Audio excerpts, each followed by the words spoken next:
¿Aplausos, no?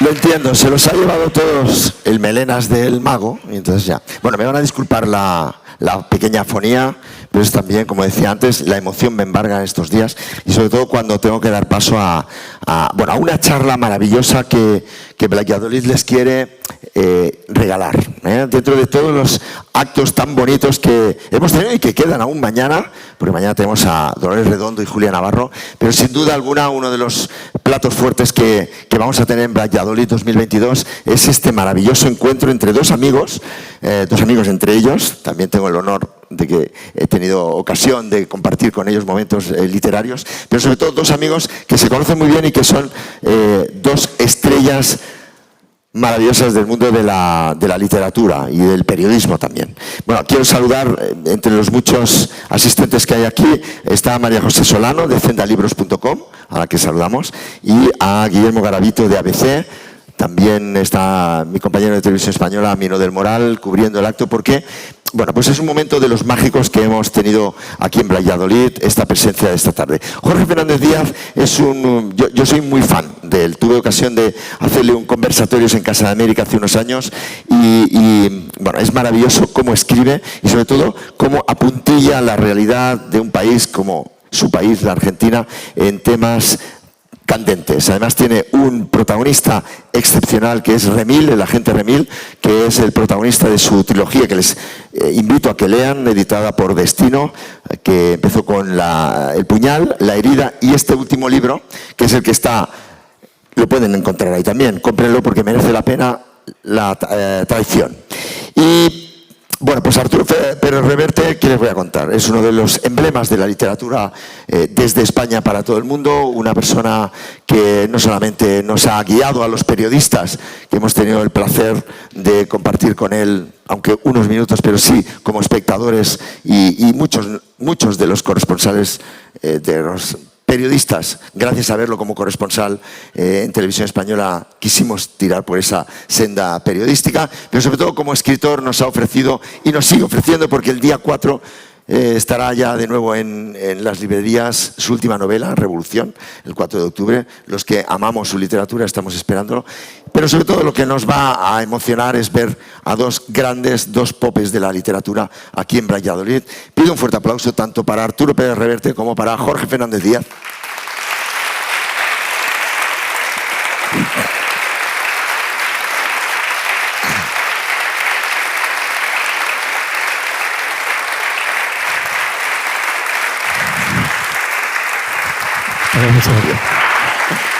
Gracias por todo. Jorge,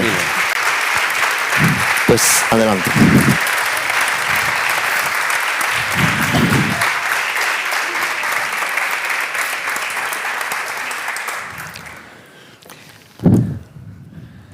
Bueno, muy bien. Muchas gracias, Bienvenidos. Yo estoy acostumbrado a dirigir estas cosas porque hace 25 años que hacemos esto en la Feria del Libro de Buenos Aires. Sí. Somos viejos amigos, viejos camaradas, viejos compadres, viejos todos, viejos hermanos. Sí. Somos muy amigos, tenemos mucha confianza. Por eso es por lo que no vamos a conversar, como solemos habitualmente. Voy a empezar yo, si te parece. Bueno, de todas formas tú eres el visitante, yo soy el local, o sea, ya soy yo quien llevar a la conversación, pero bueno, empieza tú.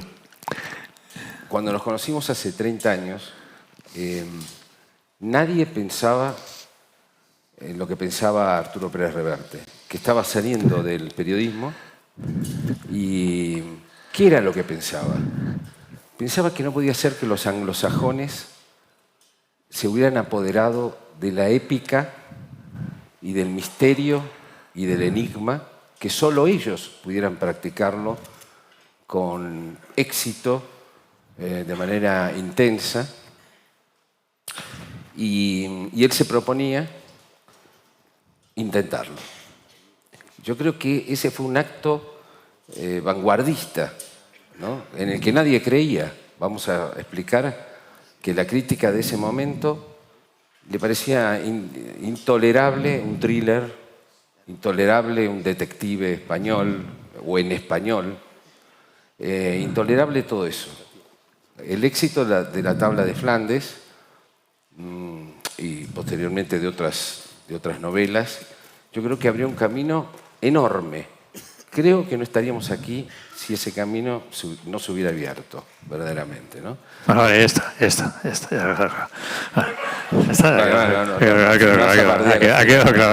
quedado claro. Bueno, Jorge es el escritor, es el periodista político argentino más influyente de su país y es un novelista extraordinario.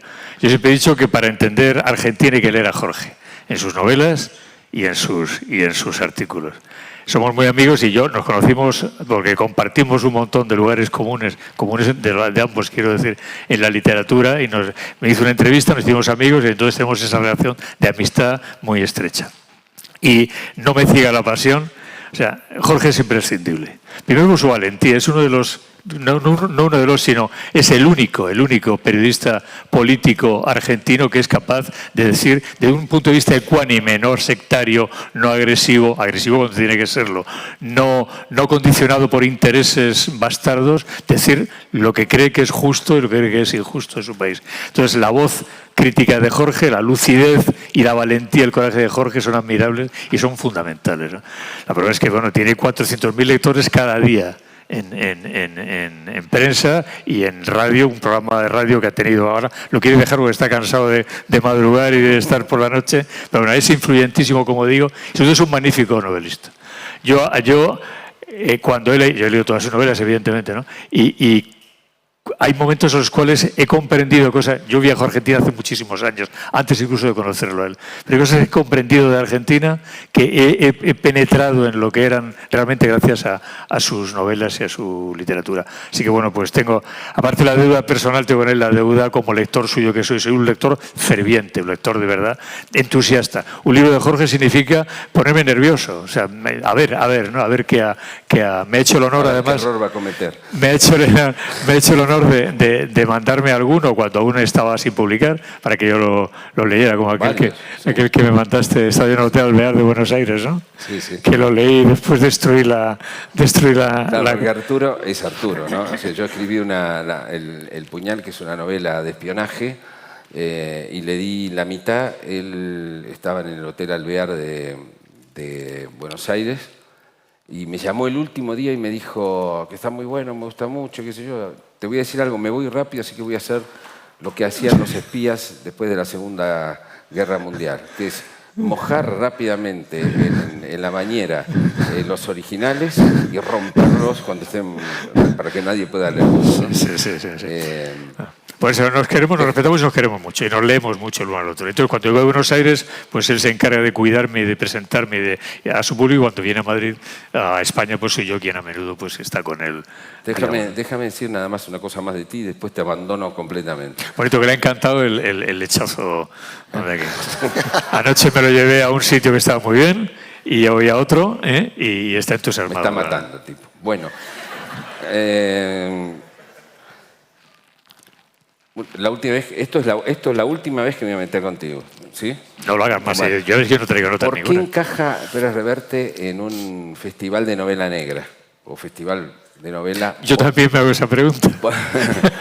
Policíaca, ¿no? A usted le dicen policíaca, nosotros le decimos policial. Ahora sí dice noir. Ahora noir. Es muy fino. Sí, ahora le vamos a decir noir, novela noir. Es demasiado fino. Seguidores de noir. Es novela negra de toda la vida. Novela negra, bueno. Novela negra, guarra, policíaca, sucia, como debe ser, ¿no? Oscura, turbia, ¿no? Claro. Novela negra. A mí me gusta más eso. Yo creo que Arturo es un escritor policial secreto. Es secreto porque si uno ve, desde El Maestro de Esgrima, es un thriller con espada.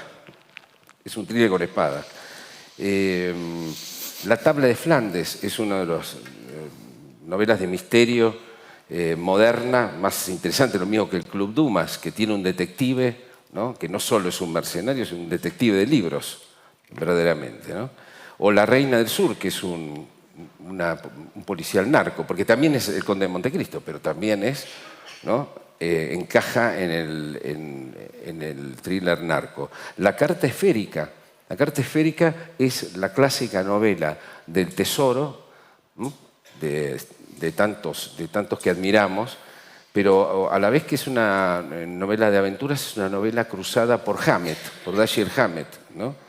O El tango de la Guardia Vieja, que es un libro... Oscar. Un libro... Esto pasa todo el tiempo, no se preocupen. El tango de la Guardia Vieja, ¿no? Es un libro de El ladrón de guante blanco. Sí. Es decir, fíjense cómo estoy describiendo, y podríamos seguir. Siempre de dentro, Alatriste, la mitad de los alatristes son de guerra, pero la mitad son de conspiraciones, de investigaciones y cosas por el estilo. Es decir, late siempre, me parece, un escritor policíaco en libros que no tienen nada que ver con lo... Bueno, se le mete vamos a ver, un escritor, tú lo sabes, a ti no te lo digo, se lo digo a ellos. Un escritor es un alguien que debe contar una historia, ¿no? Entonces uno la cuenta utilizando herramientas narrativas para que esa historia sea lo más eficaz posible y seduzca al mayor número posible de lectores. Uno utiliza trucos nobles del oficio que ha aprendido pues de las lecturas que ha tenido. Hablo desde Thomas Mann o Dostoyevsky hasta Agatha Christie o hasta Dashiell Hammett o hasta Raymond Chandler. Entonces, claro, el jugar con los ingredientes, cosa que tú haces también muy bien, estas las flores mutuas, ¿no? El utilizar las herramientas de la literatura policial, de romántica, de histórica, jugar con todo eso como elementos para la estructura, está bien, claro, son trucos para que la narración fluya, enganche y sea más. O sea, yo utilizo a menudo, sí, esas gotas de lo policial o de lo misterioso o de lo enigmático para darle a las novelas, para que el lector vaya más y se enganche más a la historia. Pero en el caso de Jorge, ya te devuelvo la cosa, Jorge tiene un personaje que es Remil, que es una especie de mercenario argentino, antiguo un combatiente de las Malvinas, que trabaja para unos servicios secretos de lo más sucios, como en Argentina, en casi todos los sitios, ¿no? Todos. Y entonces es un personaje que me fascina, porque es un personaje, digamos, que lo tiene todo para ser políticamente incorrecto. Ha matado, es violento, es duro, es un hijo de la gran puta, o sea, con absoluta redondo, compacto, ¿no? Y bueno, y sin embargo, Jorge consigue que ese personaje tan digamos, tan rudo, tan poco recomendable, tan incorrecto, digamos, en cuanto a valores de los convencionales, nos resulte encantador, atractivo y lo sigamos con devoción y con muchísima lealtad, además, al personaje. ¿Cómo consigue? ¿Te ha salido así o fue una opción deliberada, una mezcla de ingredientes deliberados? Fue deliberado y fue lo más complicado de hacer. Es decir, un tipo que cualquiera de nosotros consideraría despreciable. Tener empatía con él, bueno, es lo más interesante del asunto. Es decir, que uno al final esté pendiente que no le pase nada, es el trabajo literario emocional más interesante. Yo creo que están haciendo una novela policíaca latinoamericana. Y en esa novela policíaca latinoamericana, el Estado es el asesino. El Estado es el asesino.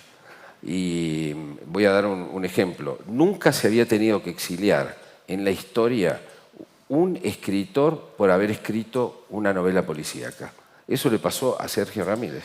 En Nicaragua. Escribió una novela policíaca casi en tiempo real, mostrando los crímenes del Estado, y se tuvo que ir con lo pues. Por suerte no pasó por su país porque estaría en este momento preso en una cárcel infame y se exilió. Es la primera vez que el género policial produce. Yo creo que eso tiene que ver con algo que un poco vamos a contar, así que podemos ir contando cómo se armó esto del género policíaco, ¿no? Tiene que ver con la novela policíaca se convirtió en los últimos, diríamos, 70 años, 60 años, en la gran novela sociológica del presente. Es decir, finalmente, la jungla de asfalto, donde suceden los acontecimientos, ha tomado protagonismo más que el detective. El detective atraviesa la jungla buscando a la presa, pero la descripción de la jungla es una descripción que cada vez fascina más. En todo sentido fascina. Creo que la novela policíaca puede ser la gran novela política de nuestros tiempos, en algunos sitios como América Latina, también creo en Europa, con Márkaris, por ejemplo, ¿no? en Grecia. Pero también es una novela que muestra, por ejemplo, los lugares, ¿no? Es una novela turística también, es decir, que acerca los sitios locales y los convierte en lugares universales. Hay un factor muy interesante en eso, y es que cuando uno observa la novela policíaca, la evolución del género, todo empieza con la novela problema o la novela enigma. Poe, Van Dyne, Edgar Wallace, Holmes, Conan Doyle. Entonces, la novela enigma, la novela que plantea un problema intelectual al lector, que Borges la retoma de una manera muy divertida en Los problemas para Isidro Parodi, ¿no? Sí. Que resuelve problemas desde su celda de la cárcel, ¿no? Entonces, esa novela problema, una novela, digamos, que apunta a un público inteligente, un público exige que el público participe de una manera intelectual en el desarrollo de la trama, es la primera, digamos, la primera gran novela policial, digamos. Pues hay una segunda fase, esto dura hasta los años, más o menos, años 30 aproximadamente. Por los años 30, veintitantos, 30, empieza la novela sucia, la novela del detective de gabardina. El cine que empieza a utilizarlo ayuda mucho, ¿no? Entonces, el detective privado, bueno, eso ya todos, digamos, la novela negra o policial más conocida, más famosa, más cinematografiada, pues eso, Humphrey Bogart, pues el detective, la rubia, el enigma y tal. Y después, ahora estamos en una tercera fase, que es la que acaba de apuntar Jorge, ¿no? Es el estado criminal o las estructuras de poder, grandes estructuras de poder criminales, ¿no? Entonces, en ese sentido, claro, América es un campo muy abonado para ese terreno, ¿no? Y entonces, estamos frente a esa tercera, digamos, esa tercera edad de la novela criminal, policíaca o negra. Y ahí Jorge, con su personaje Remil, Jorge ahí, Elmer Mendoza en México, por ejemplo, ¿no? Están metidos de lleno porque ya no se trata ya de un enigma, el detective, la rubia, el crimen, no, se trata de que el ser humano se ve enfrentado a desafíos imposibles de ganar, porque quien está enfrente son estructuras de poder muy, muy fuertes, ¿no? Entonces, en ese sentido, ahí es donde se insertan las novelas de Jorge, y eso le da un valor, una modernidad, una fuerza, una pujanza actual extraordinaria. Así que les recomiendo mucho las de Remil. Mínimamente recordemos que Ricardo Piglia, un escritor y crítico argentino, decía que había que observar cómo nació el policial, ¿no? Acá hay toda una controversia sobre esto. Nació en Los crímenes de la calle Morgue de Edgar Allan Poe, ¿no? Por primera vez aparece un cuento policial. Que es novela problema. Que es una novela problema. Es un cuento de cuarto cerrado, ¿no?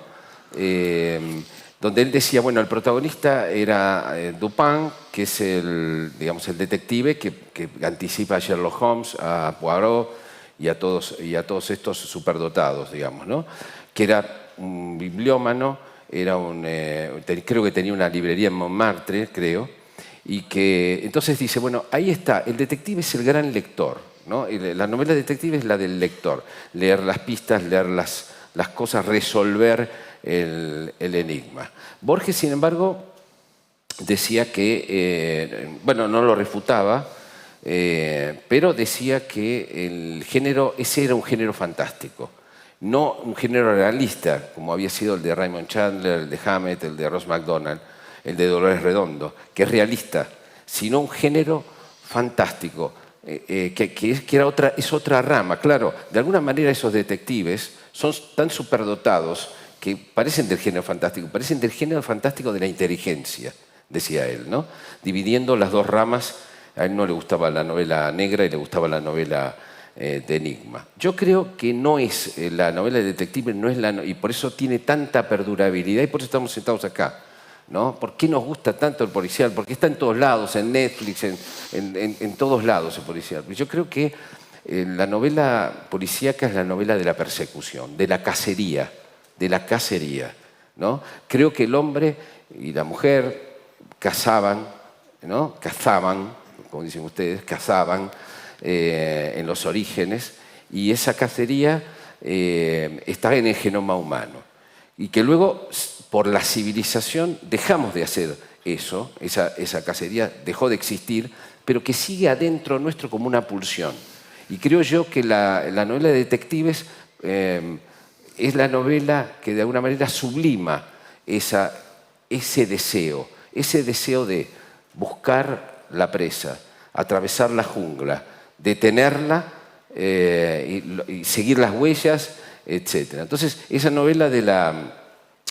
También hay otra novela que es la de William Irish, cuando hay un thriller donde es también una cacería, pero los protagonistas son la presa, ¿no? Los persigue la policía, les están a punto de achacar un crimen o trata de escapar, o cometieron un crimen y tratan de escapar, etcétera, etcétera, ¿no? Y después aparece en toda esta evolución alguien que aparece después de la Guerra Fría, curiosamente, que es un depredador ideológico en la jungla, que es el asesino serial. Es un depredador que mata, que deja pistas y que hay que encontrarlo y destruirlo a como de lugar, ¿no? Yo creo que estamos en esa era, en la era de Hannibal Lecter, digamos, ¿no? Como decía Stephen King, Hannibal Lecter era el Drácula de la era de los móviles, ¿no? Por su elegancia y por su vampirismo y por su, ¿no? Canibalismo, ¿no? Que ha creado, me parece, y explica toda una nueva ola de búsqueda. Pero me parece que la pulsión, nosotros vivimos esa aventura porque queremos cazar de nuevo, ¿no? Hay un factor que me pasa que no es racional, es instintivo, el lector instintivo, ¿no? Pero cuando tienes ya una edad, ¿no? Y has leído lo que racionalmente uno puede leer en una vida de lector, una vida de lector intensa, al final resulta que hay muy pocos libros que te llaman la atención ahora, ¿no? O sea, hay un tipo de novela, o una novela en general, que aburre, no porque sea mala o buena, sino porque has leído ya demasiado, ¿no? Demasiada novela. Y entonces haces dos cosas, en mi caso, ¿no? O relees libros que amaste mucho, porque ahora los leíste con 20, 15, 18, 25 o 30 años, entonces claro, tú has cambiado, la lectura es diferente, tu mirada es distinta, es un libro distinto el que estás leyendo, ¿no? Y además lo comparas con tu sensación lectora de entonces, y te decepciona o lo mejora, bueno. Pero el otro tipo de novela que leo ahora, es la única novela que leo, digamos, con esa vibración, es la novela policial, la novela policíaca. Todavía me produce ese escalofrío, esa necesidad de pasar página y llegar al final, cosa que no ocurre ya con otras novelas. ¿Pero ¿no? qué policía? ¿Qué autores lees ahora? En general. Releo antiguos y releo modernos. Elmore Leonard. Elmore Leonard es mi favorito. Empecé con Elmore Leonard por los relatos del oeste, ¿sabes? Que son buenísimos. Yo no leí nunca de... Son extraordinarios. Sí lo leí los policiales, pero no lo de... Pues se pasó a... yo creo que es el escritor de novela negra que mejor dialoga.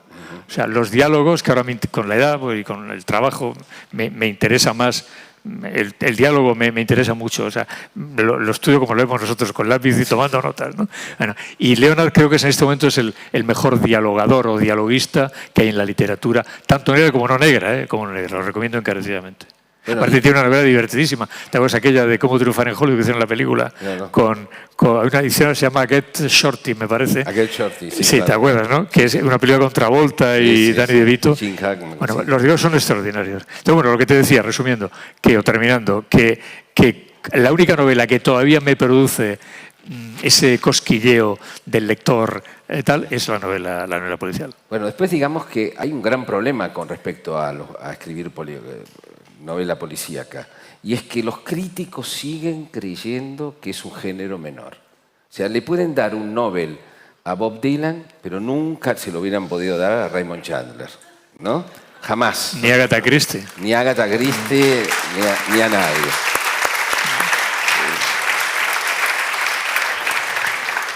¿Por qué creen esto? Porque creen que un género está lleno de clichés y de convenciones y que la verdadera literatura... Harold Bloom no hubiera hecho jamás su canon y hubiera metido, no sé, a Hammett, por ejemplo, ¿no?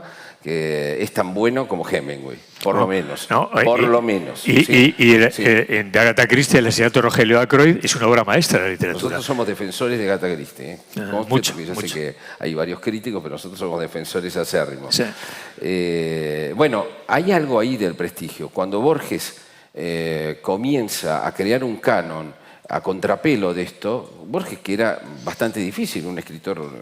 Pero como lector levanta a Stevenson, a Conrad, a Wells y dice Sherlock Holmes es definitivo. Nuestro querido amigo, que nos duele mucho, Javier Marías era un admirador absoluto de Conan Doyle. No importa que su literatura no tuviera nada que ver con eso. Y también lo era de Hammett y de Chandler. Novelas de Hammett y de Chandler, claro.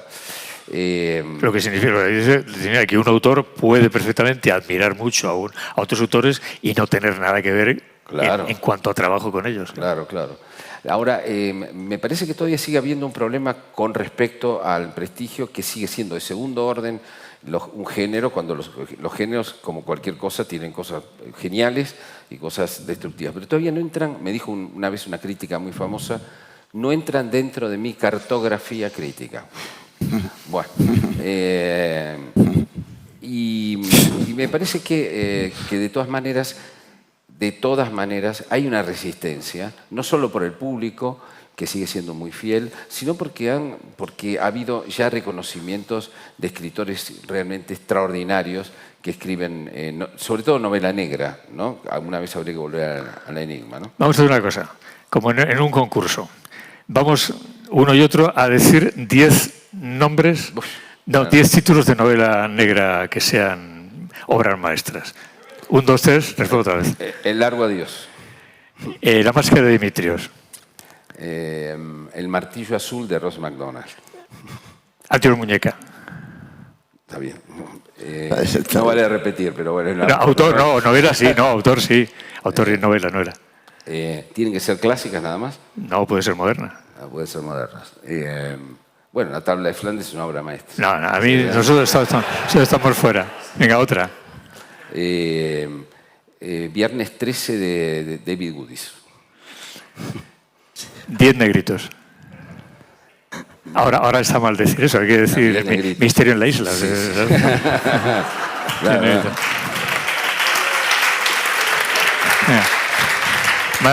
Más. Bueno, Crimen en Expreso de Oriente, ¿no? Es una obra. Crimen en Expreso de Oriente es una obra maestra, claro.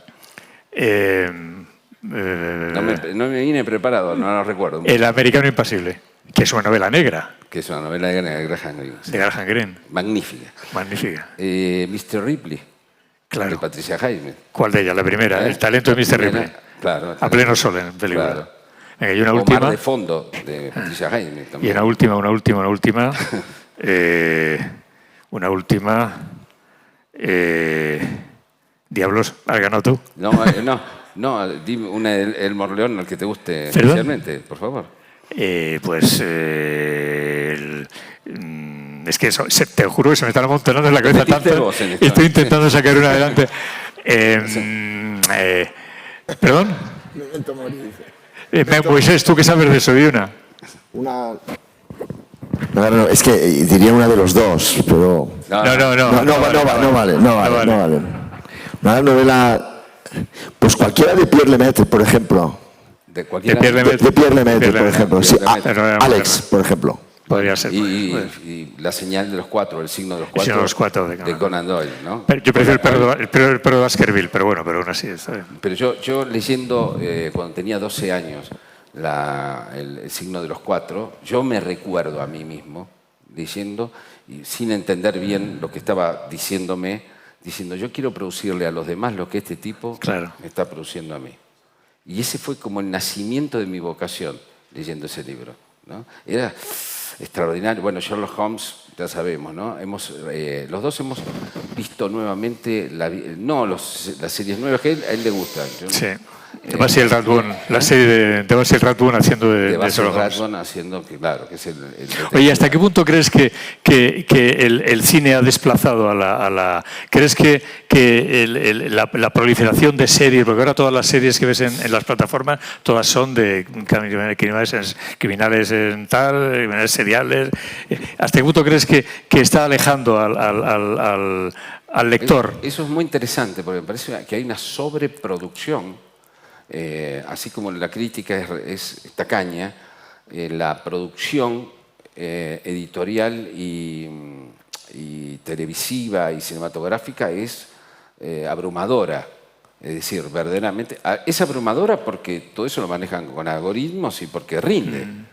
Rinde el policial y el thriller en todas sus variantes mucho más que cualquier otra cosa. Entonces me parece que están machacando un poco el género. Me parece que tarde o temprano los escritores que se dedican a esto tienen que ver cuál es siempre... Una de las cosas que se aprende de Arturo es no quedarse en el lugar, ¿no? No quedarse en el lugar. Es decir, cuando todos hacen el thriller cultural, yo paso a otro momento, ¿no? Cuando todos quieren hacer espadachines, yo paso a otro momento. Es decir, me parece que un autor está muerto si se queda siempre en el mismo lugar, ¿no? Sí. Hay muchos contraejemplos de lo que estoy diciendo, ¿eh? Porque hay tipos que han escrito solamente novelas con sus personajes, ¿no? Y han sido dignos. Vamos a decir, el más grande de todos, para mí, que es Georges Simenon. Sí, sin duda. Georges Simenon y Maigret, ¿no? Sin embargo, Simenon en España nunca ha enganchado bien. No. Es un autor que en España nunca ha funcionado bien. Han publicado, se conoce. Hay incluso una edición en la colección, creo que es el Lince Astuto de Aguilar, creo que está publicado todo Simenon, pero aquí nunca ha cuajado ese. Hay algo en Simenon que evita que el lector español conecte con él. Mientras que Agatha Christie arrasaba. Claro, siempre. A mí me encanta siempre Maigret, me parece extraordinario, porque me gusta París también, pero Maigret me parece increíble, escrito. Recordemos que lo escribía en 10 días, un Maigret.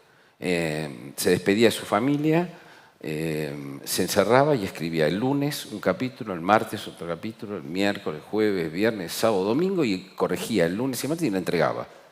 Y dentro de 3 meses volvía a hacer lo mismo. Es una cosa increíble, porque de alguna manera tomaba mínimas notas y luego improvisaba a la manera de Marías, pero improvisaba con un policial, que eso es tremendo, porque no planificaba. Tenía un truco que era que al final entre 2 o 3 estaba el crimen y que cualquiera de los 2 podría haberlo hecho y que no importaba, que lo hiciera, que finalmente derivaba en eso. No estaba la planificación. Hablando de escritores, es muy interesante entender que el policial exige una planificación. Acá habría que preguntarle a Dolores también. Yo creo que ella planifica mucho, se documenta, ¿no? Pero... Acá, la primera vez que hicimos un suplemento literario en el Diario La Nación, una revista literaria llamada ADN, yo junté a Javier Marías y a Arturo, se llamaba el agua y el aceite. Porque uno contaba que improvisaba todo, continuamente todo el día. Javier. Y Arturo decía, yo no pongo una línea hasta que no tengo todo planificado. ¿Quién va a traicionar? ¿Por qué? El secreto. Dejas un margen porque van surgiendo variantes, pero siempre mantienes una línea así. En mi caso, sí. Claro, la estructura es importante respetarla. ¿Sí? Pienso que los detectives de Poirot, digamos, se planificaba completamente. Hombre, es que en estos casos ellos sabrán mejor que yo, pero claro, una novela policial, supongo que requiere una minuciosidad de estructura que si la alteras se puede ir todo al diablo, tiene todo que encajar, imagino, ¿no, Dolores? En mi caso, por ejemplo, sí que lo tengo que tener muy pensado, está pensado a veces durante años en la cabeza antes de tener las notas base, y sí que me ciño a cosas porque sería, podría ser caótico. Es un encaje de bolillos en el que realmente si se te escapa algo puede caerse toda la estructura. ¿Y te ocurre que cuando, por ejemplo, estás en el último tercio de la novela, al desarrollarla, te das cuenta que ha habido de lo que has escrito cosas que ya no ajustan y tienes que volver atrás y reajustarlas, o ya no te pasa eso? Generalmente no. No, ya lo tienes hasta ese punto. Pero la escritura está viva y es cierto que mientras escribes es inevitable que se abran nuevas galerías que exploras en parte o que decides cerrar en algún momento para seguir por la principal hacia donde tienes que ir. Creo que tener muy claro, ir de un punto a otro, aunque sea en una galería subterránea, que es al fin y al cabo la escritura, para mí por lo menos es fundamental. Me parece magia negra los que dicen me siento ante el ordenador y me sale la novela sin haber planificado, sin haber tomado una nota. Así salen algunas. Bueno, está claro que la novela policial requiere una planificación minuciosa, sin duda. Claro. Además, pensé una cosa hace un momento. Sí. Claro, es que cambian tanto, el tiempo cambia los lectores, cambia la naturaleza del mundo, cambia todo, ¿no? Yo he dicho alguna vez que si yo ahora empezara a escribir, yo ahora fuera un joven escritor de novela negra o de lo policial o de cualquier tipo de narración, yo creo que yo no haría novela. Ya no haría novela. ¿Qué harías? Haría guiones para videojuegos, para series de televisión. No lo digo como una butad, no, ni es peyorativo. Es decir, lo dije una vez, no me acuerdo dónde, por eso voy a repetirlo, lo que importa es la historia que estamos contando. Somos contadores de historias, entonces nosotros utilizamos herramientas apropiadas a nuestro tiempo para contar las historias, pero el soporte cambia con el tiempo. O sea, los chicos que ahora tienen 10, 12 años, dentro de 30 años no van a leer novelas de papel. Eso va a estar absolutamente descartado. Entonces, el videojuego, la serie de televisión, son los nuevos mecanismos narrativos que en el futuro se irán. El otro día me puse unas gafas de realidad virtual. Un amigo me regaló unas gafas de estas, Chema Alonso, y claro, me las puse y claro, estás dentro. Estás dentro, o sea, ves aviones en la guerra o ves dinosaurios en el Parque Jurásico a tu alrededor, ves, yo no lo hice, pero si quieres puedes poner porno y ves señoras o señores estupendos alrededor. O sea, puedes tú formar parte ya de la narración a la que estás asistiendo. Entonces, claro, todo eso significa que dentro de 20, 30, 40 años, fíjate, ¿no? Y posiblemente mucho antes, los sistemas narrativos, los métodos serán diferentes. Y entonces, además, el lector exigirá que se lo cuenten por esas vías y no por estas, ¿no? Entonces yo soy no pesimista, porque siempre va a seguir habiendo historias, siempre va a seguir habiendo relatos. Pero es verdad que el mecanismo narrativo va a cambiar, sin duda. Entonces, yo ahora cuando me dice un joven, dices, olvídate, chaval, olvídate, ponte a hacer videojuegos, tal, que es lo que realmente tiene futuro. Y es verdad, es cierto. Estoy convencido de eso, convencido. Entonces, la novela negra también, perdón, la novela negra también está dentro de eso, ¿no? Porque videojuegos, ya los hay, videojuegos policiales, de enigma, de misterio, las calles de Londres, tal, o el Manhattan, o el barrio chino de San Francisco. Eso es el... Entonces, claro, cuando a un joven lo metes en ese mundo, lo ve de otra manera. Entonces yo creo que el papel es una batalla perdida, pero sin dramatismos, razonablemente perdida, y ahora vendrán otros sistemas diferentes para los cuales nosotros seremos viejos dinosaurios. Ni tú ni yo lo vamos a ver. No te creas, no te creas. Eso creía yo hace unos años, pero ahora empiezo a pensar que a poco que duremos vamos a ver muchas cosas y algunas no querríamos haberlas visto. Yo prefiero pensar al revés que Arturo, que conviven los formatos, que pueden convivir los formatos, ¿no? Jorge, un chaval de 15 años, inteligente, lúcido, preparado, no hablo de un analfabeto, una bestia, ¿no? Tal, dedica a la lectura de un 1%, un 2% de su tiempo. Pasa el tiempo conectado con una amiga en Canadá, con otro que tal, videojugando, son gamers, con otros tal. O sea, no, Jorge, es que hay que asumirlo. O sea, nosotros somos... Traigan un whisky. No, claro, es verdad. O sea, estamos acabados, me refiero al sistema. Siempre habrá falta autores que creen contenidos para nuevos formatos, por supuesto, ¿no? Tiene que alimentarse, ¿no? Pero en nuestra manera, ten en cuenta, nos hemos nacido en el siglo XIX. O sea, nosotros somos del siglo XX y estamos ya en un siglo que ni siquiera es el nuestro, ¿no? Entonces, claro, estamos todavía viviendo el final de una época magnífica, culturalmente muy potente, donde el libro era lo fundamental, pero hay que asumir que ya no va a ser así. No va a ser así. Yo conozco cantidad de chicos jóvenes de 14, 15, 16 años que son chicos brillantes, preparados, tal, y que no leen un libro, porque no lo necesitan. Están todo el día tal, leen por aquí, leen por acá, ven contenido, juegan con otro, con un noruego, con una filipina. Es así. Ese es el mundo que viene. Bueno, insisto, no es dramático. Un mensaje a los chicos. Les digo algo. El libro de papel, como el tango, los espera tarde o temprano. No, pero al final el libro de papel será, pues eso, un producto exquisito para élites, ¿no? Para élites, ¿no? Que se pasarán el libro, mira tal, el papel, el horror, el papel, tal, eso. Va a ser así. Yo quería contar brevemente que yo las novelas de Remil, por supuesto, las planifico, pero yo no puedo planificar completamente un libro porque se me muere. Si lo planifico completamente, y estoy obligado a seguir minuciosamente todo, se me muere. Entonces, si no lo planifico, es un desastre. Durante la cuarentena escribía La traición y, claro, me pasó lo que no me había pasado nunca. Y es que llegaba a la conclusión de que la novela era un desastre y que estaba mal, que estaba todo mal. Una novela de espionaje, ¿no? Con traiciones, un montón de subtramas. Entonces salía de mi cuarto y le decía a mi mujer, bueno, esta novela está terminada.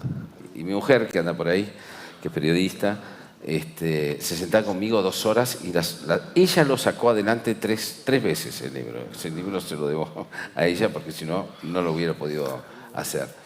Esto me lleva un poco a pensar en con qué escribimos, ¿no? Vos siempre dices, nadie pone lo que no tiene, digamos, ¿no? ¿Con qué escribimos? En el caso mío, obviamente que llevo 42 años en el periodismo, 10 años en el periodismo de sucesos, en país áspero como la Argentina, en la Patagonia, aparte de ese momento, corriendo peligro de muerte, divirtiéndome mucho con los sucesos, me divertía, y después en la política, con los servicios de inteligencia ahí, haciendo operaciones, etc. Es decir, yo me nutro de lo que veo, ¿no? A pesar de que nunca me gustó sentarme con agentes de inteligencia para hablar de política, porque son muy intoxicantes, ¿no? Son gente muy peligrosa.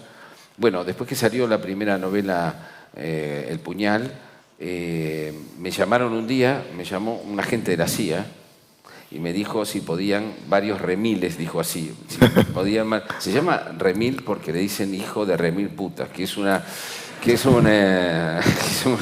epíteto cariñoso. Claro, es un insulto cariñoso en la Argentina, ¿no? Sí. Y entonces dice, tenemos varios remiles que queremos simplemente ir a la radio, donde yo trabajo todas las noches, y que nos firme ejemplares. Entonces vine y yo dije, para, ¿quiénes son estos tipos, no? Y entonces hicimos una mesa de remiles, ¿no? Y a partir de ese momento, claro, Remil tiene muchos admiradores en la Argentina, ¿no?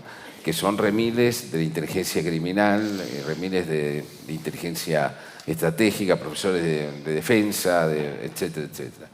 Y entonces estos son los tipos que te rodean y te cuentan cosas que nunca la podés usar de manera directa, por supuesto. Bueno, algunas sí las has usado, pero dándoles... A alguno le he hecho un homenaje ahí, el Gran Jacques, por ejemplo, existe, que es un personaje que muere en la herida, ¿no? Ese es un personaje que existe, no, con otro nombre y ficcionalizado, digamos, ¿no? Oye, eso me lleva a una pregunta que te quería hacer. Y eso nunca lo hemos hablado. ¿Hay una línea que separa la novela policíaca o policial de la novela de espionaje o hay una zona gris donde se funden ambas? Eso, según los historiadores de la novela policial, es un desprendimiento. El espionaje es un desprendimiento de la novela policíaca. De hecho, están ahí, ¿no? No se sabe bien. En algunos casos hay híbridos, que no se sabe bien si son policiales o de espionaje, ¿no? Falcó. ¿Qué es Falcó? Bueno, Falcó le debe mucho a Remil. O sea, Falcó es hijo o sobrino de Remil, de tu personaje Remil. Sí, pero Falcó, digamos, es un policial. Sí. Claro. No, pero bueno, dejando aparte de mí, pero realmente, o sea, por ejemplo, yo en mi biblioteca, la sección de novela policial y de espionaje está mezclada. Está mezclada. Están juntos, está Eric Ambler con Forsyth, con John le Carré y con Agatha Christie. Están todos en el mismo espacio físico. Creo que todos estos géneros lo que hacen, básicamente son el género de la aventura. Lo que pasa es que en las grandes ciudades ya se acabaron las viejas, las grandes aventuras del hombre. Así como hoy nadie podría decir, llegaron a una isla que no había visto nadie, porque se ve por Google Maps, es decir, eso ya es imposible, ¿no? Entonces, creo que el género policial es la novela de aventuras urbana. Puede ser urbana y rural, ¿no? Sin duda. Pero es básicamente, y creo que el espionaje también, aunque el espionaje muchas veces a la manera de Le Carré es una cosa, ¿no? Porque está cercana a la novela realista. Le Carré toma la novela indignado por James Bond. Sí. Indignado porque porque Goldfinger dice, no, el espionaje no es esto, no, claro. Pero James Bond es buenísimo, ¿eh? Buenísimo. O sea, buenísimo. Yo las he leído todas, las tenía mi padre, ahora las he leído por segunda y tercera vez y son unas novelas extraordinarias, divertidas, brillantes, ingeniosas, en su momento revolucionariamente innovadoras, o sea que no podemos dejar a James Bond ahí en un lado como si fuese algo marginal, porque creo que es muy importante. ¿Qué te pasó cuando leíste por primera vez Goldfinger? Pues el primero que leí de él.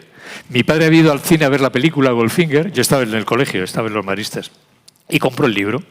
Entonces, el libro que yo no podía leer porque era un libro todavía para mayores, ¿no? Y entonces lo cogí, lo leí, me lo llevé al colegio y un hermano marista me lo vio y me lo quitó, me lo confiscó y se lo quedó en su cajón, ¿no? Entonces mi padre fue a verlo y decirle, el libro es mío y de mi hijo, y me devolvieron el libro, ¿no? Y para mí fue asombroso, me quedé fascinado con James Bond. Y cuando ya tuve edad, porque era para 18 años las películas, claro, ¿no? De ver lo que fue Operación Trueno, una de ellas. El Doctor No. No, pero digo la primera que yo pude ver, me quedé asombrado. Claro. Ahora, mi Bond, por cierto, ¿cuál es tu Bond? Ah, mira, vamos a meternos en un jardín bonito. Bueno. ¿Cuál es tu Bond? Bueno, Sean Connery, por supuesto. ¿Y qué opinas de la última película de Daniel Craig? No, una vergüenza. ¿Te acuerdas? No. Con el osito de peluche llorando y el misil es un moñas, digo, un puto moñas. Es una vergüenza. O sea, yo estaba indignado. Que los personajes tengan que ser todos feministas. Indignado. Con esa sensibilidad. Pero ¿te acuerdas del osito de peluche, el osito de la niña, mientras llega el misil llorando? Por favor. James Bond. Cámbienle el nombre, pueden hacer otro, No hay problema. Quiten sus sucias manos de James Bond. Eso.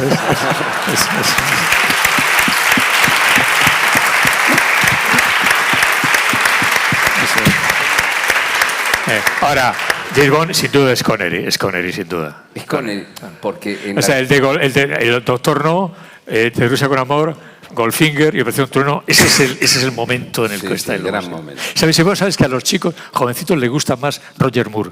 Bueno, porque es más divertido, es parodia, es humor. Es humorístico. Sí. Lo que pasa es que para nosotros en la Argentina veíamos todos los días, cuando volvíamos del colegio a las 6 de la tarde, el Santo.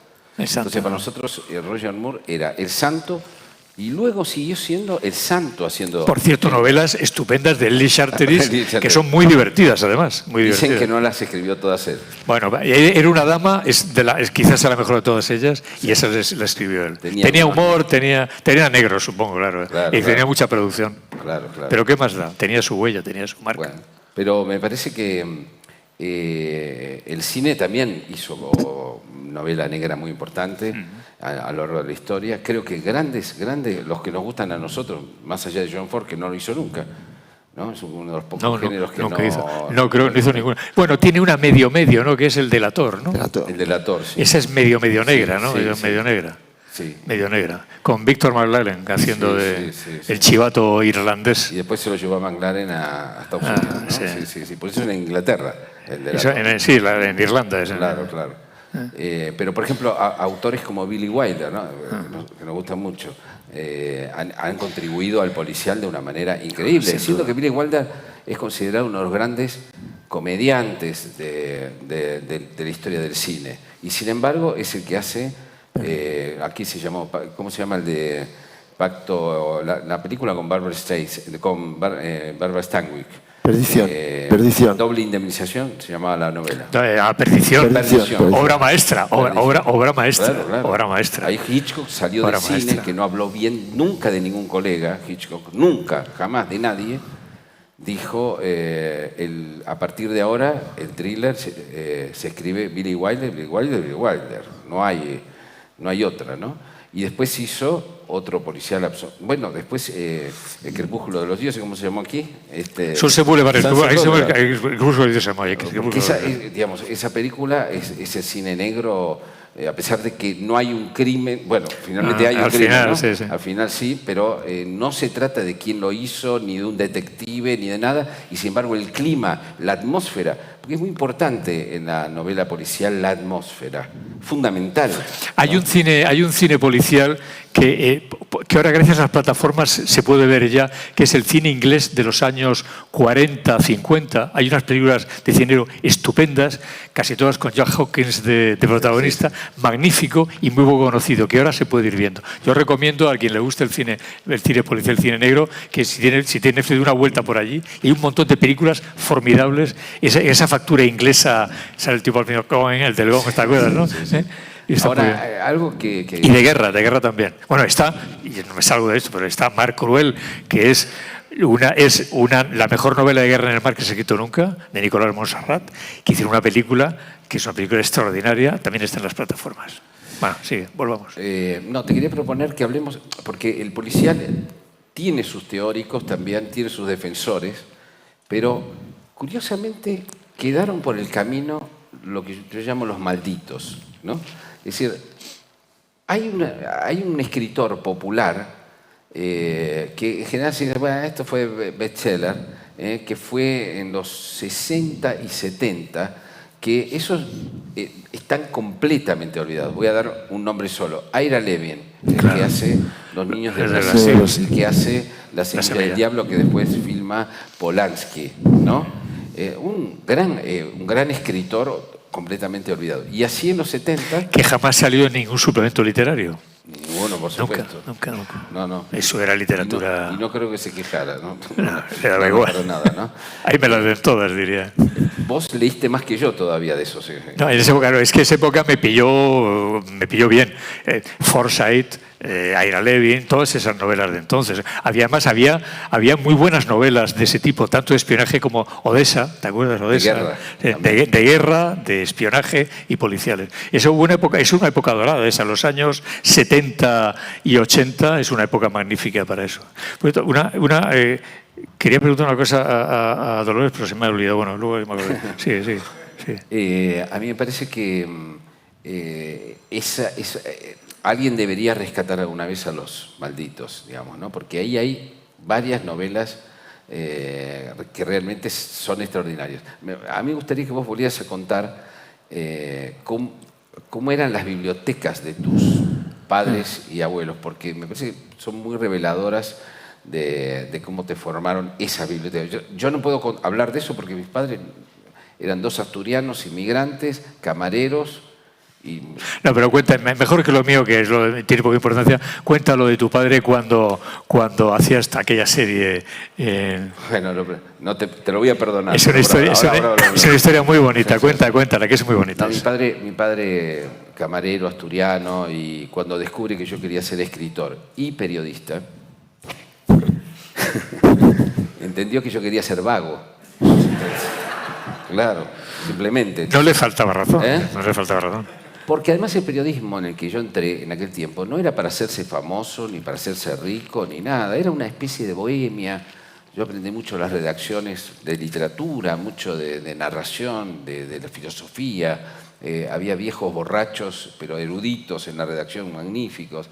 Y bueno, él me dio por perdido. Esto no parece una broma, pero tuvo consecuencias. Tuvimos como 6 o 7 años donde no podíamos hablar de otra cosa que de fútbol, que a mí no me interesaba mucho, porque no había forma humana de conectar. Entonces, cuando empiezo a ser redactor de sucesos, yo imagínate, entré muy joven a una sección de esos viejos borrachos, malos que hablaban con la policía. Periodistas de verdad. Periodistas de verdad y todo. Pero eran todos demasiado grandes y nadie quería ser lo que llaman el cadáver del día. El cadáver del día es salir a lo que había pasado en el día en una ciudad como Buenos Aires, gigantesca. Yo hacía a gran velocidad por la mañana el cadáver del día. Me divertí mucho porque estaba leyendo la novela policial en ese preciso instante, combinado con eso. Y tenía esa insensibilidad que tenemos los periodistas, esa insensibilidad de los viejos periodistas, digamos, ¿no? Que estamos metidos en eso. La única manera es tener un cierto distanciamiento de los hechos, porque si no te volvés loco, ¿no? Y me acuerdo que en esa redacción yo decía, pero ¿por qué la industria del secuestro extorsivo, si nosotros sabemos cómo funciona, no lo contamos? Y pibe, porque no lo podemos probar. Y lo que no se puede probar no se puede Bueno, y la mafia del fútbol, sabemos también que la mafia del fútbol, ¿cómo funciona? Y no, pibe, no lo puedo poner. Entonces, yo digo, ¿y si yo pudiera escribir lo que no podemos contar como ficción? Si acá que hay el periodismo me frena, por ahí yo lo puedo contar como ficción. Entonces empecé a escribir y desentregué a ver si ellos querían publicar por entregas, un diario importantísimo, La Razón, pero vendía 150.000 ejemplares por la tarde, era un diario importantísimo, muy popular, ¿no? muy fuerte, tipo Pueblo, lo que fue Pueblo, digamos, ¿no? Y entonces me permiten, lo leen los 10 capítulos del primero, me dicen, bueno, sí, vamos a publicarlo en la sección Sucesos como novela, ¿no? Ficción, y así estás contando lo que sabemos y no podemos probar. Bueno, inmediatamente me dijeron esto, yo me bloqueé. O sea, no pude escribir una línea durante 4 o 5 días. Empezó a salir y yo no avanzaba, ¿no? Otra que la programación de Dolores Redondo. Yo no tenía programado nada. Avanzaba como podía en una especie de folletín que siempre terminaba dramáticamente. Bueno. Pero insistamos en que con tu padre apenas te hablabas. Apenas me hablaba con mi padre y suena el teléfono, el viejo teléfono, ¿no? En la redacción y yo atiendo. Y mi padre me dice, escucho la voz de mi padre, cuando me quedo paralizado, creí que había ocurrido un accidente. ¿Qué pasa, papá? ¿Qué pasa? Y dice, ¿va a recuperar el bolso mañana? ¿De qué me hablas? ¿Va a recuperar el bolso mañana? Claro, había terminado el capítulo que alguien llevaba una millonada para un rescate, dejaba el bolso, hacía algo y un chico de la calle se lo robaba, y terminaba así un capítulo, ¿no? Y entonces... estaba con los compañeros en el... Yo le dije, pero papá, ¿para qué te sabes de esto? Y dice, porque aquí, en el café, todos están siguiendo, están muy nerviosos y lo comisionaron para saber si lo va a recuperar. Y a mí me saltaron las lágrimas a los ojos, obviamente. Estaba muy mal visto llorar en ese lugar, te quiero aclarar. Muy mal visto, como en el pabellón de una cárcel. Y le dije, sí, papá, lo va a recuperar. ¿Estás seguro? Me dijo. Dudaba. Sí, papá, lo estoy escribiendo yo, te lo juro.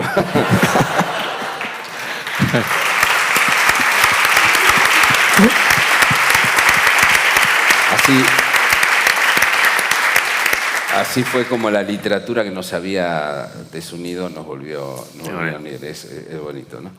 ¿Y cómo era entonces ahora? No te escapas. ¿Cómo era? Lo mío no tiene más. Esto no es de emociones, es que tengo alergia. No, es que yo tenía la suerte de que en mi casa había 2 bibliotecas. La de mis abuelos paternos era la biblioteca clásica, folletines, Dumas, Galdós, novela clásica, Dostoyevsky, Stendhal, tal. Y la de mi abuela materna con su hermana pura, que eran dos, una viuda y otra solterona. Entonces eran muy de leer, lógicamente, en aquella época. Entonces tenían todo lo que era el bestseller americano de la época, Irving Wallace, Somerset Maugham, Morris West ya ese era moderno. Tenían sobre todo Somerset Maugham lo leí todo allí. Y tenían un armario lleno de novela policíaca de esa que era entonces de bolsillo. Peter Cheney, George Harmon Cox, todos, Agatha Christie, Ernest Stanley Garner, todo estaba allí. Entonces yo llegaba y decía, yo me llevaba montones de esos libros, me los llevaba cuando iba a verla a mi casa para leerlo, ¿no? Entonces ahí fui, gracias a ellas, conocí tanto el gran bestseller de los años 60 y 70, 50 y 60, como la novela policíaca más pura y dura, ¿no? Que por cierto, cuando ahora miro hacia atrás, me doy cuenta de que buena parte de las técnicas narrativas que utilizo ahora, de mi concepto de cómo contar una novela, los trucos, cómo terminar un capítulo, cómo empezar otro, cómo lo aprendí no en los grandes maestros, sino en la literatura denostada por los críticos, esos bestsellers de entonces, de Morris West o todos estos, ¿no? Y ahí aprendí cosas que todavía hoy me son utilísimas, ¿no? Y fue eso. Entonces, mi aproximación a la novela policíaca, insisto, viene por ahí. Claro, porque aquí está, para mí, por eso lo pregunté, el cruce entre esas dos bibliotecas es Pérez Reverte, en el sentido de que es la gran literatura culta española y de todo la universal, que la ha leído muchas veces, la sigue leyendo, y esa combinación con esa novela Pero estaba llena de trucos, ¿no? Por eso nunca pude trazar una línea. Por eso cuando decían, no, va a ver, Dostoyevsky o Agatha Christie, decía, no, es que no existe esa oposición. Tan literatura es el Crimen y Castigo como el asesinato de Rogelio Ackroyd. Es igual, son obras maestras. Entonces hay gente que eso no lo entiende y sigue sin entenderlo. Pero claro, yo por eso, como desde niño me acostumbré a leer igual unos que otros, nunca he trazado líneas que dividieran alta o baja literatura. Para mí todo es literatura. Entonces claro, quieras que no, a la hora de trabajar, de escribir una novela, todo eso está presente en tu vida, en tu memoria. Claro, para mí no hay diferencia. Yo saqueo gozosamente tanto a Thomas Mann o a Hemingway o a Conrad como a Agatha Christie o a cualquier autor policial de los de novela de kiosco, sin ningún complejo. ¿Por qué nunca? O sea, digamos que la biblioteca de mi abuela me quitó los complejos, digamos, como lector y como escritor. ¿Por qué nunca escribirías una novela en el presente Tú lo sabes, Bueno, pero ellos no lo saben. ¿Por qué Pérez Reverte no escribe novelas que ocurren en el presente? ¿Sabe alguien? No. Pues mira mi teléfono. Por esto, porque no consiento pasarme la vida pendiente de un ordenador, de un informático que te solucione el problema, ese tipo de cosas, ¿no? Ahora la novela moderna te obliga a manejarte con teléfonos móviles, informática, redes sociales, tal, y a mí eso no me interesa. Me gusta la novela entonces yo por eso mis novelas todas tienen una fecha a tope, nunca llego al presente por eso, o casi nunca, digamos, ¿no? O sea, no me gusta, vamos a ver, cuando yo era reportero, buscar un teléfono era una aventura. Tú estabas en Angola, en Mozambique, estabas en donde fuera, en la guerra de Nicaragua, era un teléfono para transmitir. Y para eso sobornabas, te intentabas ligar a la telefonista de turno, mandabas flores a tal, le pagabas pasta a quien fuera, para poder decir, oye, soy Reverte, estoy en tal sitio, y el teléfono, tomar nota, ¿no? Era una aventura un teléfono. Podías pasar días, semanas sin comunicar con tu periódico. Eso te obligaba a un tipo de periodismo determinado, ¿no? Entonces, ahora no, ahora con el teléfono móvil eras libre. Donde ibas, eras tu propio jefe. Tú decidías tu vida. Mientras que ahora estás todo el rato pendiente de la reacción, del teléfono, de la noticia. Entonces, esa manera, digamos, moderna de entender la modernidad no me gusta, no me siento cómodo, no me divierte. Por eso mis novelas siempre tienen que ver con... En mi novela nunca hay teléfonos móviles. Claro. Ni internet, o apenas internet. Por eso Falcó está en el pasado. Claro, por eso Falcó lo decidí ponerlo ahí. Yo quería hacer un personaje, ahí me diste tú me inspiré en tu Remil, en cierta forma, ¿no? En su relación con él. Pero claro, hay un Falcó ahora en la actualidad, ya lo has hecho tú, Remil, ya lo has hecho tú. Habría sido repetir, o sea... Pero hoy habría que hacerlo con usos satelitales, con todas estas cosas que vemos en el tecno-thriller, digamos. Yo no. Eso no está para nosotros ya. No, ni para ti tampoco, ¿eh? No, para mí tampoco. O sea, lo decía antes, es que hay que asumirlo, somos de otra época, entonces bueno, estamos haciendo nuestro trabajo lo mejor que podemos, pero de acuerdo no podemos ahora travestirnos de modernidad para hacer cosas que ni conocemos y a veces no comprendemos y a veces no dominamos y no dominamos nunca. Uno debe hacer aquello para lo que está entrenado, para lo que está adiestrado, que conoce, que sabe, ¿no? Pero para vos la historia sigue siendo fundamental. La historia, sí, claro. Es decir, muchos te tienen por un novelista histórico, aunque no creo que... No, sí, novelista histórico. Creo que hiciste mucho por la novela, pero nunca te sentiste un novelista histórico. No, la historia es un elemento que permite comprender el presente. La historia es un pretexto, una trama, un enigma, un subterfugio para algo, un aroma, un clima, ¿eh? Y también a veces es una clave para entender el presente. Pero no soy novelista histórico. No, novelista histórico puro, eso es otra cosa. Yo quiero contar una anécdota de experiencia con productores de series, ¿no? Conmigo. Y quiero contraponerlo con un ejemplo de Pérez Reverte, ¿no? Voy a empezar por Pérez Reverte. Cuando uno lee Sidi, y alguien que más o menos conoce lo que es los gustos cinematográficos de Arturo, sabe que Sidi es una película de Robert Aldrich, en el fondo, ¿no?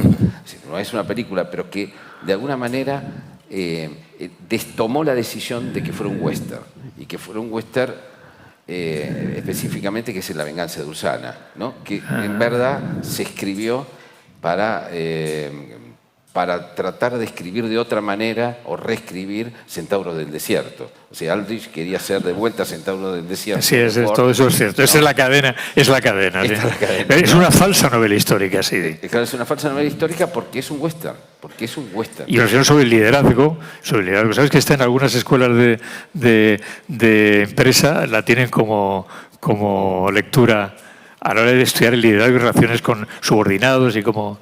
Ahora, esta decisión de Arturo es una decisión muy inteligente, porque él venía hace muchos años queriendo hacer un western, porque somos totalmente fanáticos. Creo, a esta altura del partido, más del western todavía que del policíaco. Sin duda. Podríamos hablar aquí 10 horas más o menos, pero no sabía cómo hacerlo. Ahora, esto es un recurso y es una decisión. Otra decisión es mi experiencia, y por eso te quería preguntar a vos, mi experiencia con los productores de Netflix, no me importa nombrar a nadie, digamos, ¿no? Si se ofenden, que se ofendan. Siempre la idea, cuando conversás con ellos, es, esa idea, esta parte la podemos hacer como doble de cuerpo de Palma.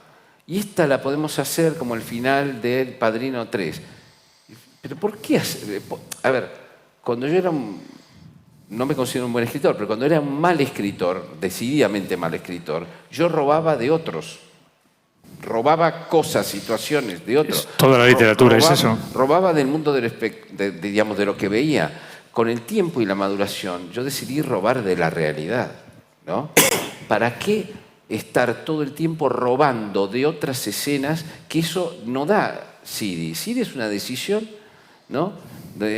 Voy a usar un western para contar, sí, ¿no? en un momento determinado. Otra cosa es esto de que todo en ese mundo tiene que ser, esto es de esto, Entonces, cuando los que tenemos muchos años vamos creciendo, vamos viendo estos productos. Y muchos de ellos, hay muchos dignos, muy buenos, pero otros tienen como un sabor a sopa recalentada.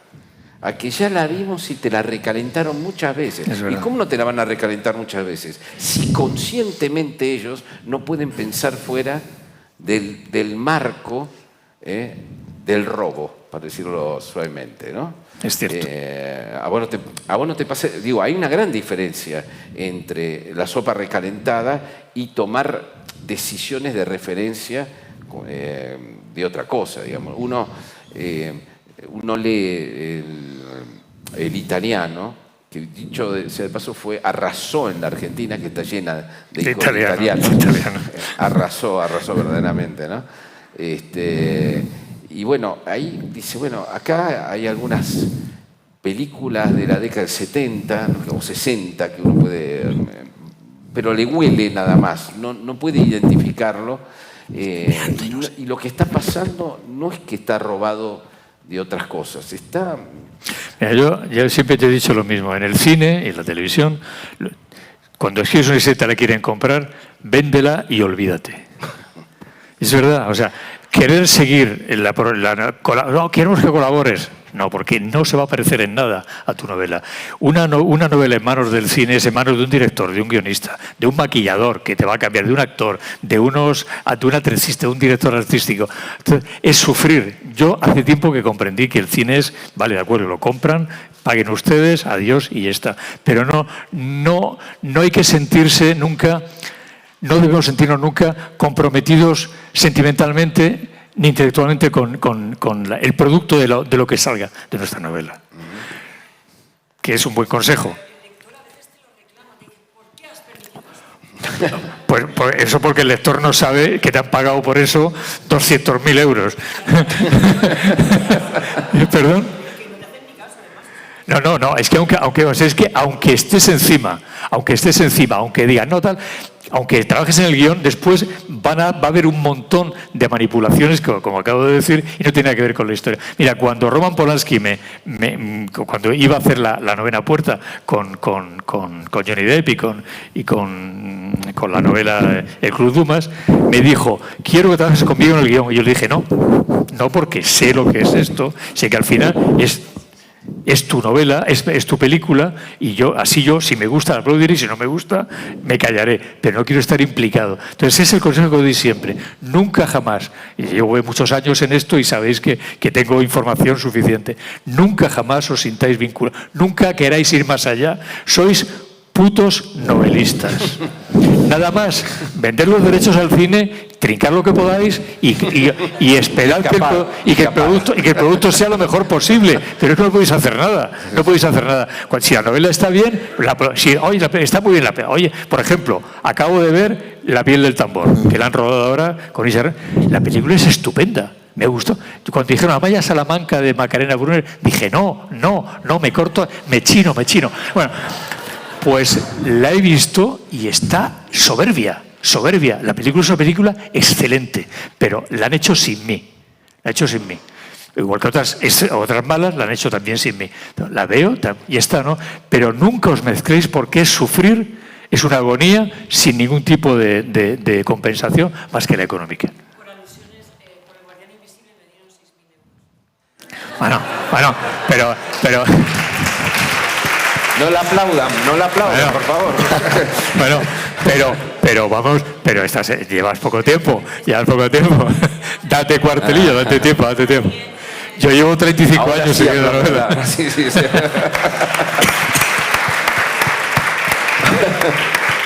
No, pero eso es verdad, ¿eh? O sea, nunca, no caigáis en la trampa. Está la cosa, la emoción que viene, tal y eso. Hombre, yo en la primera novela, el maestro de esgrima interviene en el guión. De hecho, me dieron el Goya por el mejor guión adaptado con el otro guionista.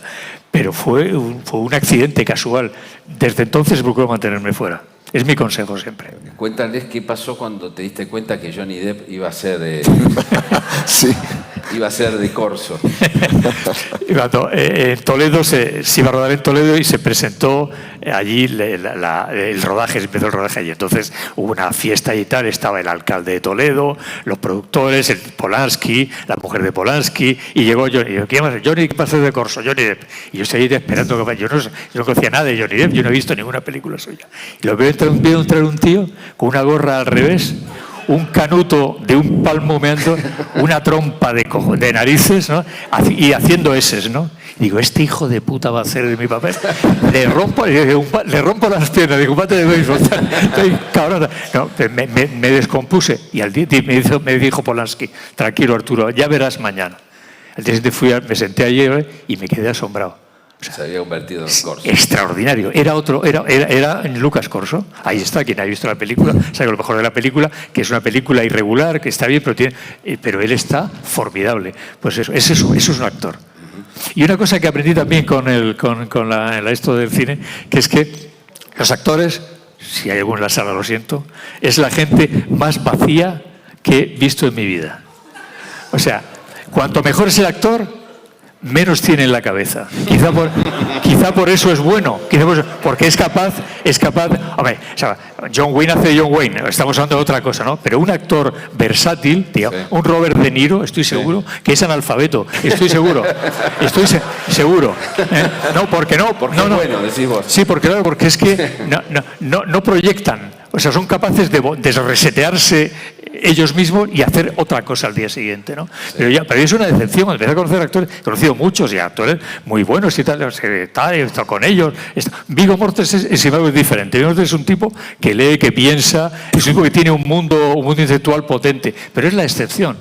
Pues se sabe que es verdad lo que estoy diciendo. Sí. Pero la mayoría son gente vacía, hombres o mujeres, ¿eh? Acá también en España. ¿Perdón? Acá también en España. Especialmente en España.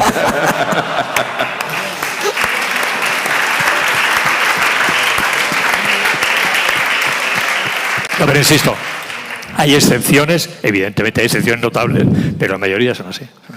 Y algo de lo que podríamos hablar, que siempre nos fascina hablar, es de dónde salen las ideas, ¿no? Que es un tema que siempre nos preguntan los lectores, ¿de dónde salen las ideas, ¿no?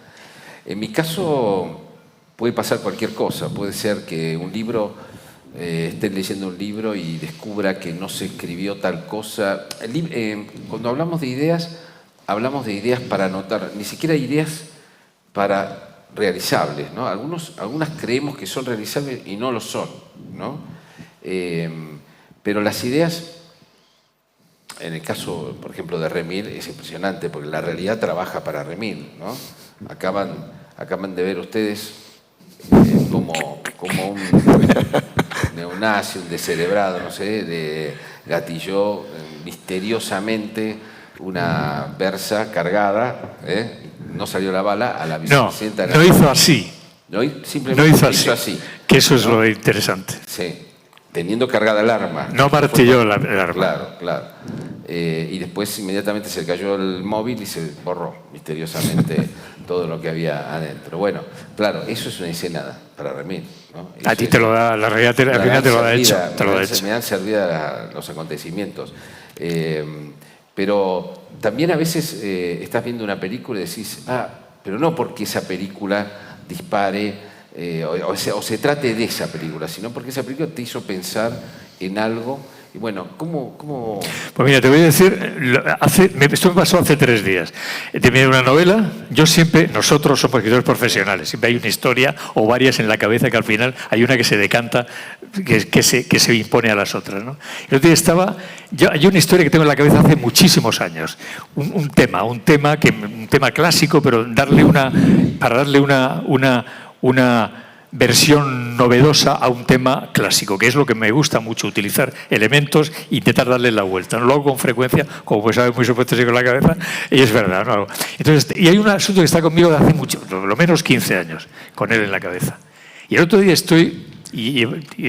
tengo una novela terminada, otra que voy por la mitad, y ya estoy pensando en cuál será la siguiente. Esto es así, funciona. Tú sabes que funciona. Y el otro día estaba viendo una película que tiene que ver con el arte y tal, nada que ver, ¿no? Y de pronto, la película esa, una escena, el tono de la película, la ambientación, lo asocié con la idea en la cabeza y de pronto vi la novela. Estaba sentado a las 11:30 de la noche, me había llamado a ver Sergio Vila San Juan desde Cartagena de Indias y estaba viéndola y de pronto dije, diablos, y vi la novela. Tal, no la cuento, pero... Y de pronto la vi. ¿Qué pasa? Claro, no es la inspiración, es que tú llevas toda una vida leyendo, viviendo, mirando, y eso va contigo, tú.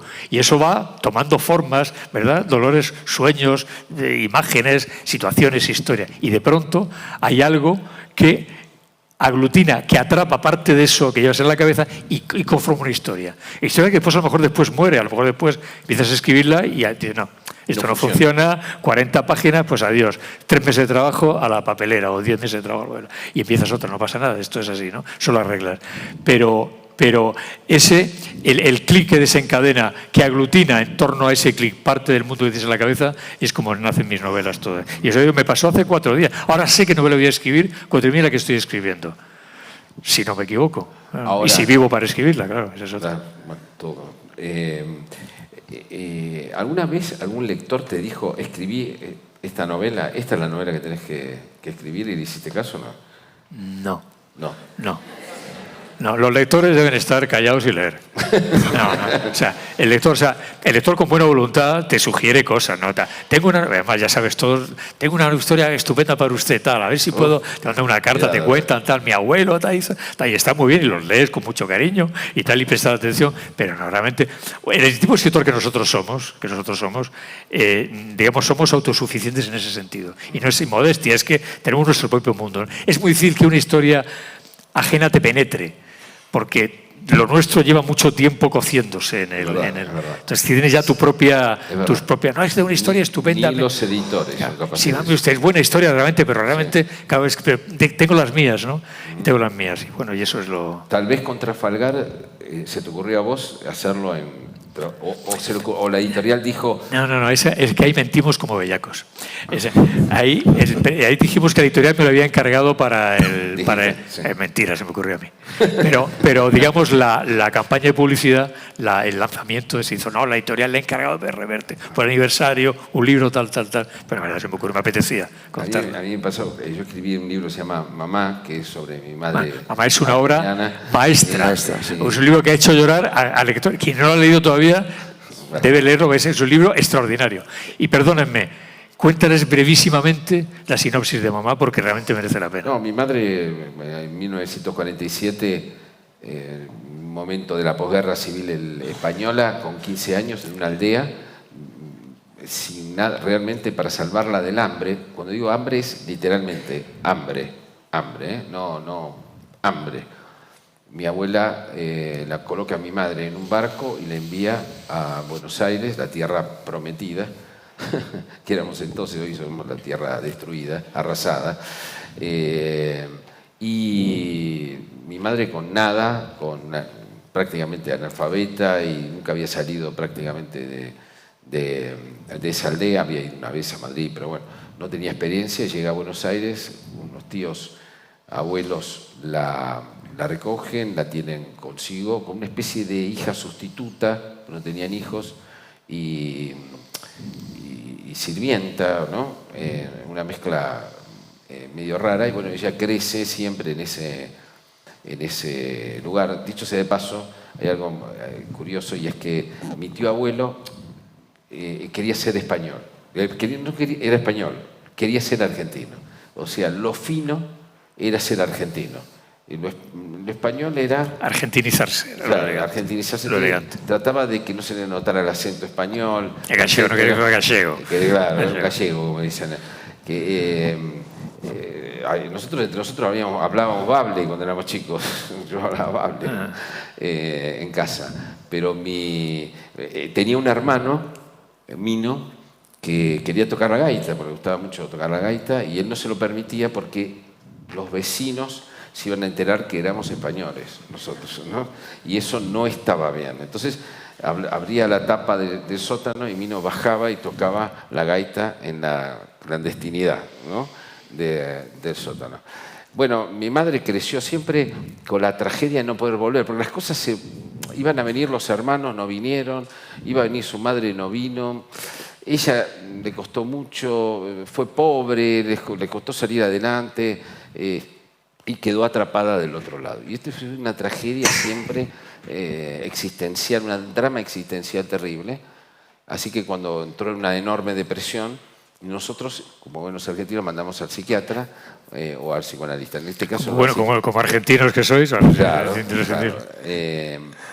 Fue a la psiquiatra y claro, al año de que había ido a la psiquiatra había mejorado mucho. Entonces yo muy sorprendido le digo, bueno, mamá, ¿y vos qué hablás con la psiquiatra? Y ella dice, bueno, no, bien, le cuento mi vida, pero ¿qué más? Porque a ver cómo era el encuentro de esos dos mundos, ¿no? Una mujer sofisticada y mi madre. Bueno, no, le cuento las cosas, lo que siento. Ajá. ¿Y qué más, mamá? No, ella llora y ¿quién llora? La psiquiatra. Entonces yo voy y anoto la mujer que hacía llorar a ese psiquiatra. Así nace una idea, ¿no? Uh-huh. Digo, si mi madre puede hacer llorar a una experta en calamidades. Argentina. Esta tiene una historia Y ella me había dicho una vez, bueno, siempre querés escribir novelas de aventura. Te vas a volver rico cuando escribas mi aventura, me decía, ¿no? No me volví rico, quiero aclarar. Pero sí fue muy interesante. Escribió Mamá. Porque ahí la novela. La escribí sin ficción. Es decir, la entrevisté durante 50 horas. Fue una experiencia muy fuerte, muy cambiante, muy dolorosa, porque me enteré de cosas que no... Porque creo que si tomamos a nuestros padres, los entrevistamos de verdad a fondo, no les dejamos que pasen las cosas, sino que se detengan, que digan, ¿no? Vamos a encontrar cosas increíbles. No es historia antigua, es historia viva, ¿no? A partir de eso también entrevisté a mi padre y armé una especie de árbol genealógico. Y bueno, ese árbol genealógico, para mi asombro, yo siempre digo que el árbol, cuando lo armás en serio, el árbol genealógico, forma tu cara, forma tu rostro, ¿no? Finalmente, pues estás ahí inscripto de una manera impresionante. Y Mamá fue un bestseller enorme en Argentina, una venta extraordinaria, y en España fue también muy bien. Sí, bien. Así que les recomiendo, ¿verdad? Mamá es una... Jorge tiene novelas, más complejas, pero Mamá para mí es la novela donde el escritor Jorge Fernández Díaz de verdad nace, se asienta. Es una novela sin ficción. Con Mamá. ¿No? Sin con ficción. Mamá. Sí, es una falsa novela, digamos. Sí, pero yo me había juramentado con Arturo de escribir novela de aventuras y de repente le mando Mamá. Y entonces lo voy a ver a Madrid. Me acuerdo que iba transpirando, ¿no? Sudando, diciendo, ¿qué va a decirme este? ¿Cómo escribes esto? Esta mariconada. Esta mariconada, claro. Para llorar. Y me estaba esperando en el Café Gijón y me fui acercando. Él lo va a negar ahora. Pero le digo, bueno, Arturo, ¿y? No, me emocionó, me hizo llorar. Bueno. Eso te lo dije para dejarte satisfecho, ¿no?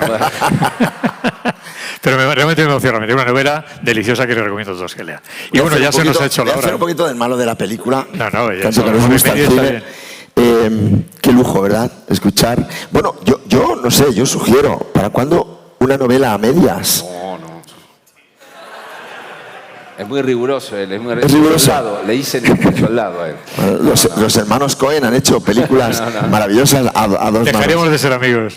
Claro, exactamente. Bueno, lo que sí es cierto es que dentro de muy poquito vamos a poder disfrutar el nuevo trabajo literario de Arturo Pérez Reverte, que es Revolución, donde de nuevo, como decía Jorge Fernández Díaz, volvemos al pasado y volvemos a coger un héroe. ¿Qué es Revolución? Titular. Arturo, si se puede. Pues es una novela de aprendizaje. Un joven que en la Revolución Mexicana llega allí muy joven y muy inexperto y muy ingenuo y termina siendo pues un ser humano adulto, lúcido y consciente de las reglas implacables que rigen la vida, la muerte y el mundo. El día 4 estará, publicado por Alfaguara, la nueva novela de Jorge Fernández Díaz. No puedo decir nada. No se puede decir nada. Está en ello. Está mi editor acá y no me lo Lo deja Emilio Rosales. Y bueno, y ya que hemos hecho un juego ya para finalizar, ¿en qué película le hubiera gustado aparecer a Jorge como actor? ¿Alguna de Billy Wilder? Yo sé que a don Arturo le hubiera gustado en alguna de John Ford, pero... Sí, señor, correcto. ¿En cuál? A ver. Pues me gustó ser el oficial del parche. ¿Te acuerdas? Sí. En Fort Apache, me parece que es. Fort Apache. Eso me gusta. Que por cierto era un héroe de guerra, por cierto, era un tipo. Bueno, eso otro día hablamos de eso. Es el del parche. ¿Y a Jorge? Bueno, a mí me hubiera gustado vivir en la mansión de Sunset Boulevard, ¿no? Y ver esa decadencia gloriosa y glamorosa. No les hubiera gustado como Woody Allen haber sido la yema de los dedos de Warren Beatty por lo que tocó. Bueno, Jorge no se puede quejar de lo que ha tocado en la vida. Bueno, pues finalizamos aquí con esta maravillosa charla entre dos amigos y grandísimos novelistas. Gracias. Jorge Fernández Díaz, Arturo Pérez Reverte.